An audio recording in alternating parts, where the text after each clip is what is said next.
Good morning, everybody. Okay, I'm going to try this one more time. I recorded the first time and I went through an entire analysis, and the file was so big that I was not able to upload it. I tried and tried, and I called the IT department, but they told me that I'm not allowed to upload such large files. Even if I cut it in half, it was still too large. And then there's also a maximum per course that we can upload, and I still have quite a few lectures that I want to upload, so I need to be a little bit conservative regarding, I guess, how many videos I upload on a course. So anyhow, let's try to do this as quick as possible. So this is your final project module. I try to upload as many files here as I thought they will help you to put together your final project. So please, please, please start by first reading your final project directions.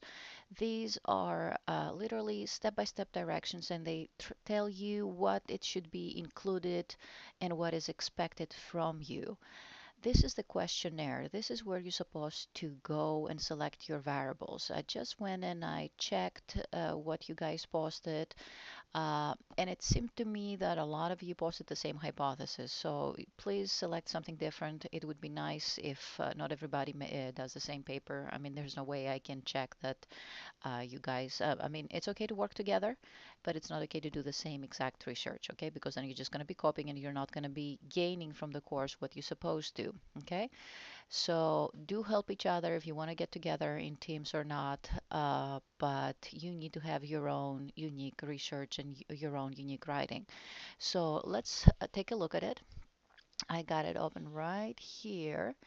Okay, so apparently this is the title of the survey because you need to describe it. So you're going to have in your introduction, you're going to have to say, well, what did you do? So in your intro, you talk about all about your project. You're going to pretend that you're the researcher and you did this. You went out and you interviewed Health Science 349 students. So keep in mind, since your sample is 349 students, right? That means that your sample is very limited, right? You didn't go out in the university. You do not have opinions of every single body from the university. So right there, that is a major limitation in your research, and make sure you mention something like that in your discussion. There are several questions here. Go ahead and read all of them. Some of you, you kind of like gave me the feeling that you just opened it up and it's like, okay, I'm going to get this one and this one. So stay away from question number two, which is in what college are you majoring? As you can see here, way too many options. And not that it's not doable, but honestly, this is a tough question to analyze and depends with what other variable you're gonna be combining it. You're gonna have this huge output because most likely you're gonna run a chi-square and you're gonna pull in your hair because you're not gonna know how to even interpret the results having so many categories. So definitely do your life is easier without selecting anything that complex. Um, Question number three is fine. How do you feel about math? There's definitely a lot of hypotheses you can do about it. How many years you are expecting that you're going to take it to graduate? That's okay. Eventual career choice, stay away. Okay. So number two and number five, stay away. How certain are you that what you want to do? That's a good question. Okay. The kind of income that you're expecting to have, that is okay. As I see, I'm talking so fast that I'm messing up. On average, how many hours per week do you study? That's a good question. Are you employed? That is good as well. Zip code, there's no use to this. Honestly, this is a useless question. This is just a demographic question, and you would use it a different way, but is usually part of a survey. But this is not a question that you want to do research on. Are you a male or female? This is going to be part of your demographics, okay? So do not select this variable as your IV or your DV, simply because also it will not be appropriate. Remember, you're only having young 349 students. You're not having opinions of every female and male, young, all out there. So stay away from your demographics. Same thing here, okay?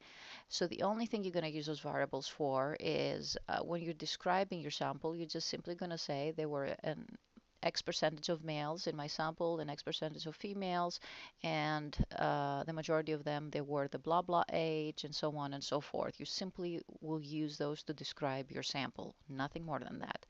Likewise, the ethnicity questions, this is simply for demographic purposes, not for research hypothesis, because if you were to use ethnicity for research hypothesis, you would not go to a 349 class, okay? You would go out in the community and you would probably select different ethnic groups and you would be very specific. So again, try to think as a researcher, okay? Are you married, widowed, divorced, separated? That can be also a demographic question if you want to select this one, but I would not do research with this one. And guess what? Since they're 349 student, most of them, what do you think? They're going to be married, widowed, or divorced? No, they're probably, they're going to be single. Okay. How many children ages 17 or younger live on your household? That can be okay. Maybe you can do a hypothesis here, like I guess people who have younger siblings in the house, maybe they don't study as many hours, maybe it's too noisy or whatnot. How would you describe your position on Affordable Care Act? This is okay. This is a good question. There's a lot of questions here. You can choose legalization of marijuana. You can choose immigration of reform. So as you can see, this is each one of those is a question on its own. Okay. Um, how would you describe your position on abortion? That is okay as well. A lot of people, for example, might select that people who are in favor of marijuana legalization, they're also pro-life. I mean, pro-choice rather. So there's lots of things down here as far as forming a hypothesis.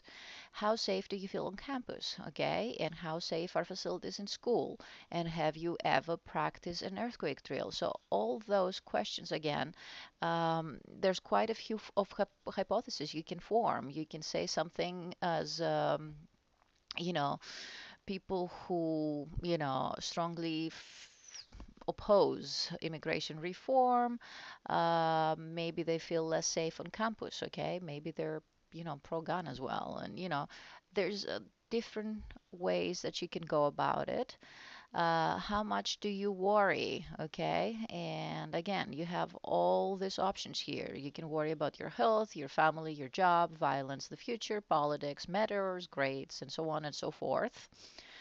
How interested are you in national politics? Okay, so this can be joined, I guess, with many other variables. Okay, how would you describe your political perspective? Okay, again, you can do a hypothesis here saying that there are people who are very interested in politics. Maybe they're more liberal or very conservative or so on and so forth. Okay, or there's an association between political affiliation and how interested you are in national politics. Okay, did you vote in the presidential election the past November? Okay, again, it can be a different maybe people who were not happy with the previous president, okay, and they were a particular political affiliation, maybe they didn't go to vote this time because they were disappointed. So maybe you can claim something that the extremely conservative, for example, did not go to vote, okay? Um, so again, there's a lot of things to do. In the 2012 presidential election, whom did you vote for? Again, you can create an assumption here between if you voted or not and for who you voted. Do you have a smartphone or do you have active accounts on Facebook, Twitter, Skype, and so on and so forth? Again, these questions, you can combine them and create all sorts of hypotheses. You can claim that people who have smartphones study less hours. You can claim that people who have smartphones, they most likely have an active account on Twitter or Pinterest or whatever of those. So as you can see, there's quite a few options regarding forming hypotheses using this survey right here. So, please take a look and find something interesting and unique and go ahead and repost. This week I went ahead and let me show you. Oops, I'm way too down here. So where it is. I created a new IV and DV posting. So anyone who, I guess, used age, gender, or question 2 and 5 as part of your IV and DV, please go ahead and repost a new hypothesis. And please read the previous posting. So if you see somebody else doing what you're doing, choose something different, okay? Do not choose the same hypothesis. Now, the next thing that I want to talk about is your formatting, okay? So how do you format? So apparently once you select your questions, you know what you're going to analyze. Go ahead also and select your 3 demographic variables, okay? And remember, demographic variables are variables that describe your sample, usually are age, gender, ethnicity, even political affiliation can be, depending where you taking your hypothesis, depending what you're trying to do with your research, right? You can vary a little bit your demographics, but usually age and gender and ethnicity are always part of it. Okay.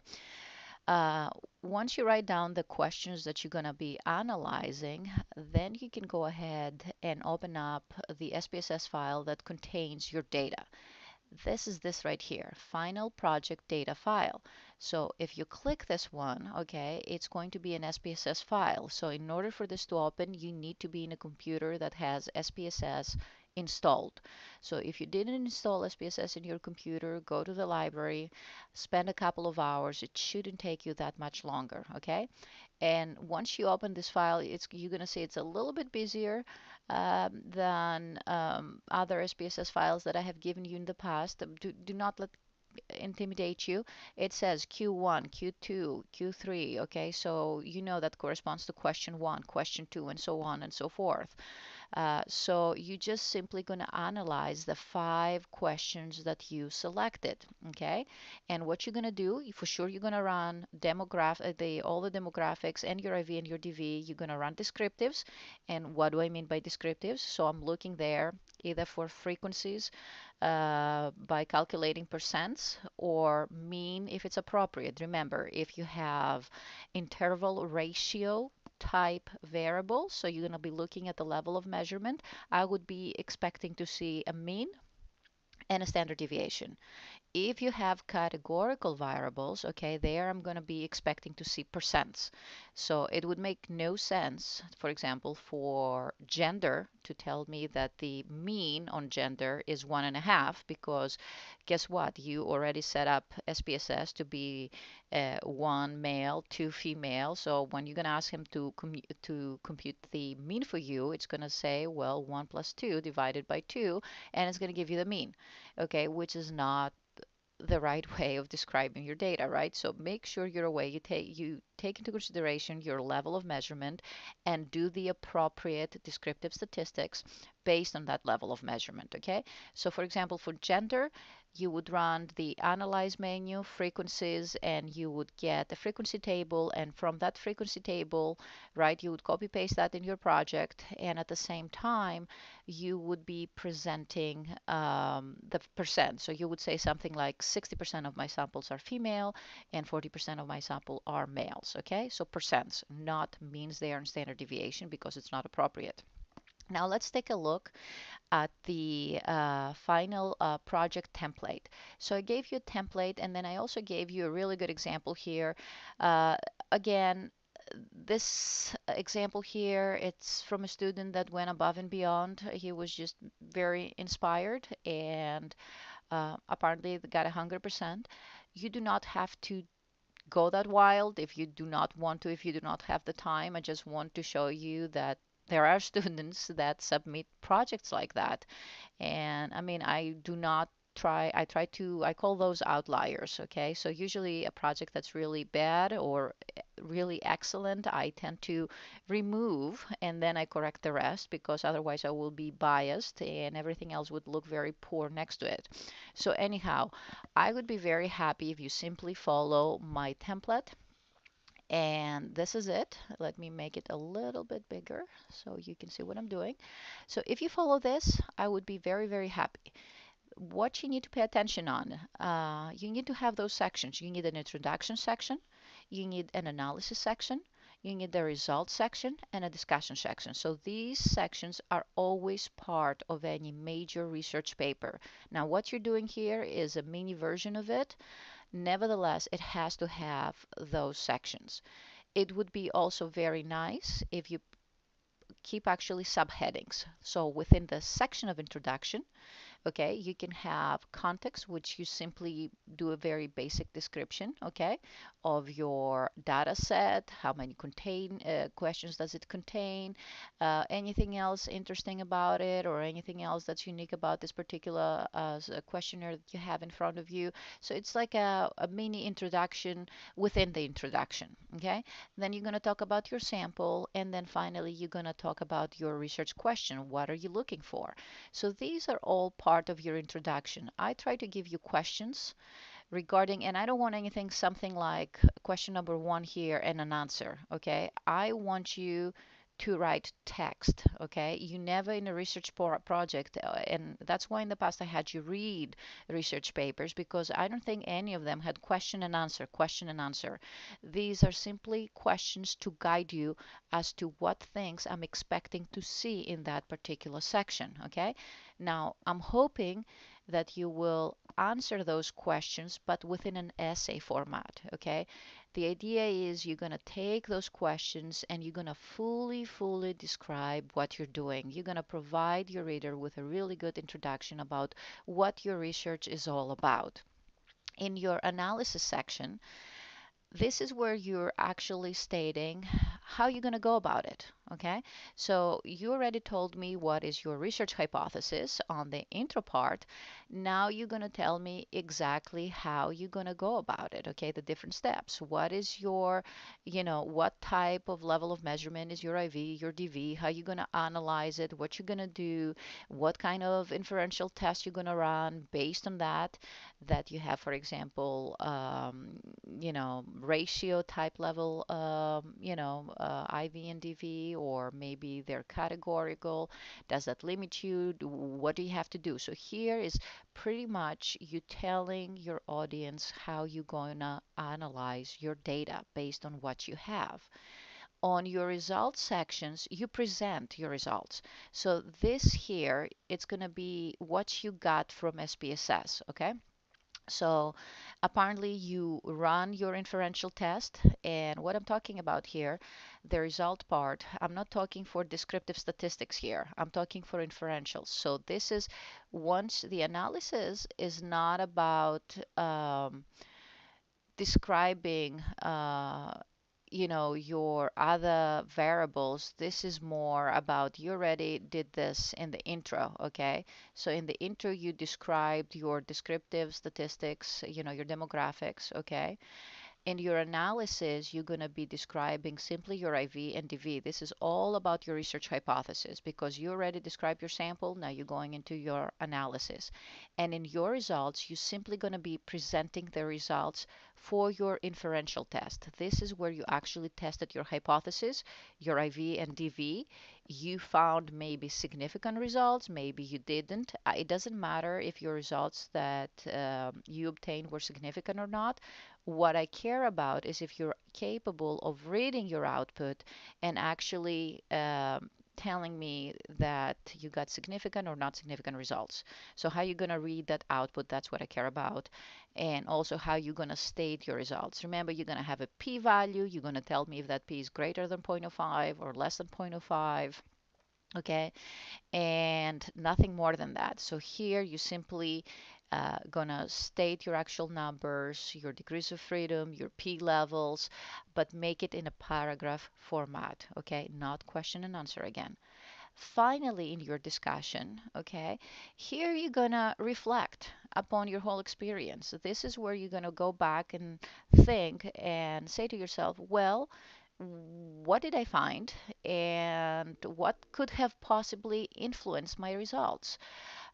Could it be the fact that these were all young 349 students? Could it be the fact that the majority of my sample maybe were females? Could it be many things? Okay. Could it be the fact that everybody in my research had cell phones?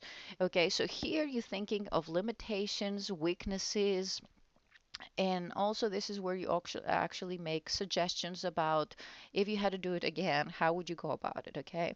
And based on your findings, is there something special about it? What does it mean, okay? Does that have any specific special meaning?